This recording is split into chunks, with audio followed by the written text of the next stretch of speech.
Hello everyone, welcome back to my channel Sumi's kitchen recipe. আশা করি যে যেখানে আছেন ভালো আছেন, আমরা ভালো আছি আলহামদুলিল্লাহ। আজকে দুপুরে আয়োজনে ছিল একদম সিম্পল খাবার, শাকসবজি। আজকে এখানে নিয়ে নিলাম বেগুন ভাজি ছিল আজকে দুপুরে। বেগুন আমার দুই একটা পুড়েও গেছে, কড়া ভাজি হয়ে গেছে, উল্টিয়ে দিলাম। এই দেখুন, দু একটা পুড়ে গেছে। নিয়ে নিলাম কই মাছ ছিল 4-5 পিস, এখানে 3 পিস আর 2 পিস আগে ভেজে নিয়েছি, ছোটো করে বসিয়েছি তাই। তো কই মাছ ভাজা আর হচ্ছে বেগুন ভাজা আর একটা সবজি আছে, ডাল আছে, এই দিয়ে আজকে দুপুরের আয়োজন।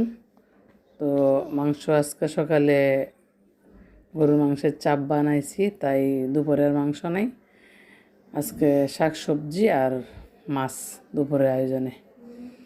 তো এখানে